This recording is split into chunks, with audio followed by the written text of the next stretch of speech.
ही तुम्ही म्हणाल की सगळं छान आहे असं काही नसतं. थोड्याफार कुरघोडी होत असतं, कोणी करत असतं किंवा भांड्याला भांडं लागत असतं. त्याच आणि ते सगळं छान असतं. येऊन पुन्हा काम करते एखाद्या ॲक्टरसाठी आणखीन काय हवं आहे. कारण तुम्हाला सगळ्यांनाच माहिती, तुम्ही पण या फील्डमध्ये आहात. कधी काम असतं आपल्याकडे, कधी नसतं. आणि जसं डॉक्टर इंजिनियर असतात तसं आपलं हे फील्ड, आपलं पोट आहे याच्यावर. नाही म्हटलं तरी माझं कुटुंब चालतं यामुळे.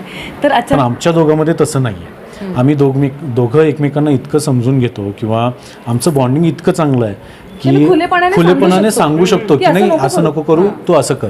मग जाणे की तू असं नको करू, असं कर, हे वाक्य असं बोल. ॲक्टरची सुरुवात केली आहे. जेवढा शिकले तेवढा जीव प्राण ओतून भूमिका ॲज अन ॲक्टर स्वतःला सिद्ध करायचा प्रयत्न असेल, ती भूमिका जगण्याचा प्रयत्न असेल. आणि तुम्ही म्हणालात ते बरोबर आहे. स्वागत आहे आणि खूप खूप अभिनंदन नवीन मालिका प्रेक्षकांच्या भेटीत येते. खूप खूप धन्यवाद स्पेशली आमचं एवढं चांगल्या प्रकारे पाहुणचार करण्यासाठी. आणि स्पेशली वहिनीच्या हातांचा मसाले भात मजा आली की नाही भाऊजी? मी सकाळपासून तुमच्या वहिनी सकाळपासून तयारी चालू आहे. अरे खूप खूप धन्यवाद त्या प्रेमासाठी. काय सांगा प्रेक्षकांच्या भेटीत नवीन मालिका आहे ते 18 तारखेपासून. काय मालिकेमध्ये असं दडलंय जे प्रेक्षकांना नाविन्य रूप? मालिकेच्या नावातच दडलंय घरोघरी मातीच्या चुली. आपल्या सगळ्यांच्या घरात आपल्याला कितीही तुम्ही म्हणाल की सगळं छान आहे असं काही नसतं. थोड्याफार कुरघोडी होत असतं, कोणी करत असतं किंवा भांड्याला भांडं लागत असतं. त्याच आणि ते सगळं छान असतं. म्हणजे आपण त्याच व्यक्तीशी भांडतो. करेक्ट. ज्या व्यक्तीशी आपण भांडतो, वाद करतो, ज्याच्यावर आपलं प्रेम असतं किंवा ज्याच्याबद्दल आपल्याला वाटत असतं, कोणी तिराहित आहे आणि त्याच्याबरोबर आपण असं नाही ना करत, आपल्याच माणसाबरोबर करतो. सो त्याच्यामुळे नावातच आहे घरोघरी मातीच्या चुली मालिकेत. सो खूप कथानक इंटरेस्टिंग आहे आणि खूप छान आहे. काय सांगा, ज्या प्रकारे आम्ही तुमची बॉन्डिंग बघतोय मकाळपासून आणि ज्या प्रकारची उखाणे वगैरे घेतले जात आहेत, खूप प्रसन्न झाल्यासारखं असं वाटतंय. कशा प्रकारची बॉन्डिंग बनली आहे of set? On the set तर प्रेक्षकांना पाहायला भेटणारच आहे, पण ऑफ सेट कशा प्रकारची बॉन्डिंग तुमची होती आणि कशा प्रकारची? नाही, खूप छान बॉन्डिंग आमची होते आणि आहे, आधीपासून होती. कारण ॲज अ ॲक्टर कसं असतं ना, तुम्हाला गिव्ह अँड टेक करणं खूप इम्पॉर्टंट असतं. आणि एखादं नवीन काम करताना, नवीन कलाकारांसोबत काम करताना कुठेतरी काही बाउंड्रीज असतात की आपणच त्या बाउंड्रीज बनवतो की अरे मी हे वाक्य असं घेतलं, हे वाक्य असं घेतलं तर समोरचा कसा रिॲक्ट करेल.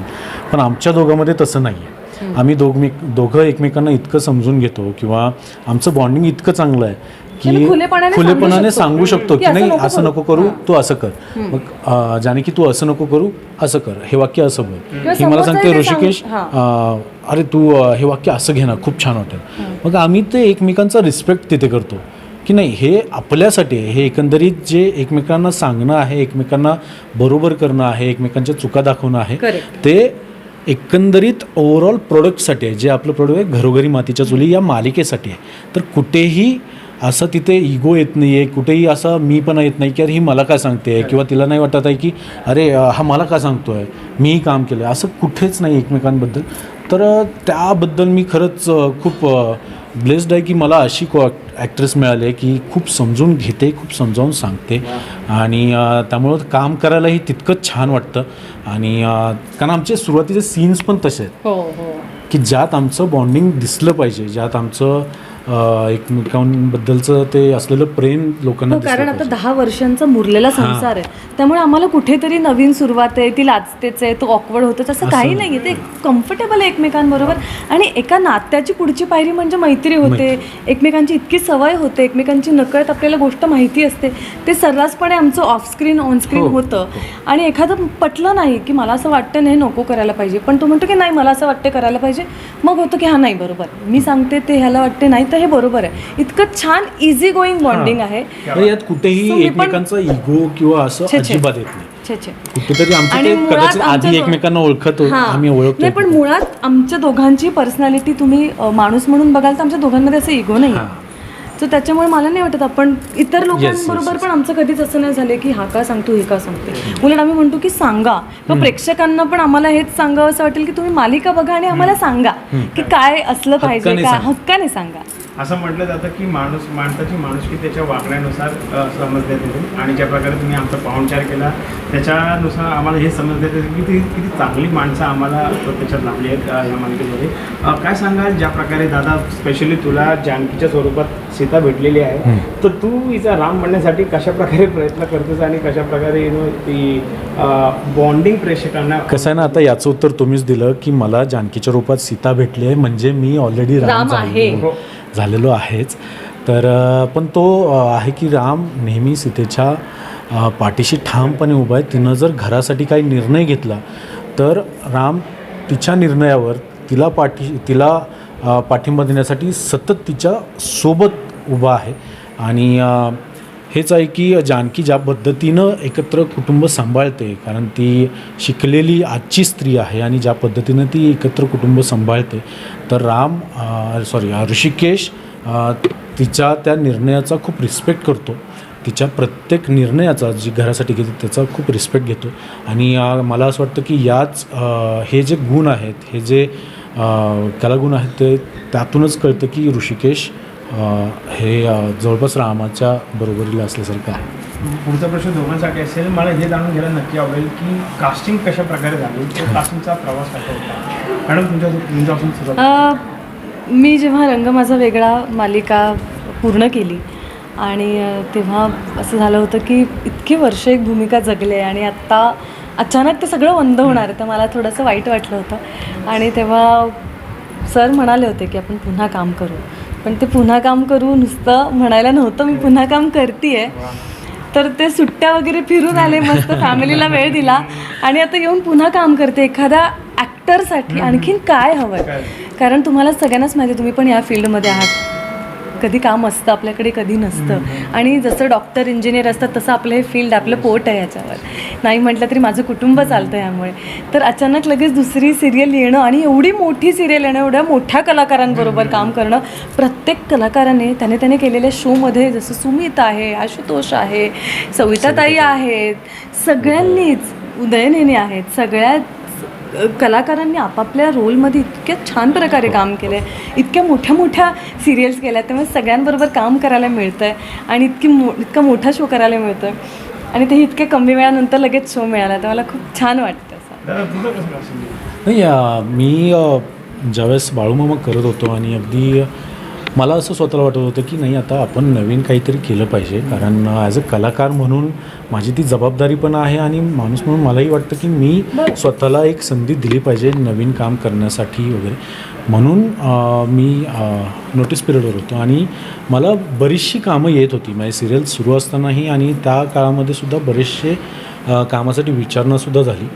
पण मला ज्यावेळेस ही स्टोरी किंवा या कामासाठी विचारण्यात आलं तेव्हा मला हा विषय खूप आपलासा वाटला. आणि ज्यावेळेस मला कळलं की बांदेकर फॅमिली आहे आणि त्यांनी मला बोलवलं मीटिंगला आणि सुचित्रा मॅम आहेत, आदेश सर आहेत, सोहम आहे, त्यांनी बसून हा विषय मला ऐकवला आणि ज्या पद्धतीने त्यांनी हा विषय माझ्यासमोर मांडला, मला असं आलं की नाही बाई, हेच आहे माझ्यासाठी परफेक्ट. आणि ही खूप मोठं आहे, असं नाही की बाबा आपण एक काम करून आलो आणि चला आता काहीतरी काम करायचं आहे, वेगळं करायचं आहे म्हणून ते केलं पाहिजे, असं नाही आहे. हे असं आहे की आत्ता जे आपण करून आलो ना त्याच्यापेक्षा जास्त जबाबदारीचं काम असतं, कारण ऑलरेडी एक प्रेक्षकांच्या अपेक्षेचं ओझं आपल्यावर आहे की आपण एक काम असं करून दुसऱ्या पठडीत जाणं ते आहे. तर त्यावेळेस त्या मीटिंगमध्ये मला हा विषय सांगितला, मी म्हणलं मला थोडा वेळ द्या. पण ज्यावेळेस मी थोडा स्वतःला वेळ घेतला, विचार केला आणि कुठेतरी वाटलं की नाही, ही एक संधी आहे स्वतःला प्रूव्ह करण्याची, स्वतःचं वेगळेपण दाखवण्याची. त्यावेळेस ते कास्टिंग झालं. थँक्स टू स्टार प्रवाह, सोहम प्रोडक्शन, त्या सगळ्यांनी ही संधी दिली आणि अशा प्रकारे कास्टिंग आणि ऋषिकेशचा हा प्रवास आज सुरू झाला. क्या बात आहे. शेवटचे 2 प्रश्न विचारणार. ज्या प्रकारे आपण बघतो की प्रत्येक चित्रपट किंवा प्रत्येक मालिका प्रेक्षकांना किंवा समाजाला काही ना काहीतरी शिकवत असते, काहीतरी सांगत असते. ज्या प्रकारे आम्ही सगळ्यांशी सोबत बोलतो आहे तर सगळेजण एकच वाक्य बोलते, एकत्र कुटुंब, एकत्र कुटुंब.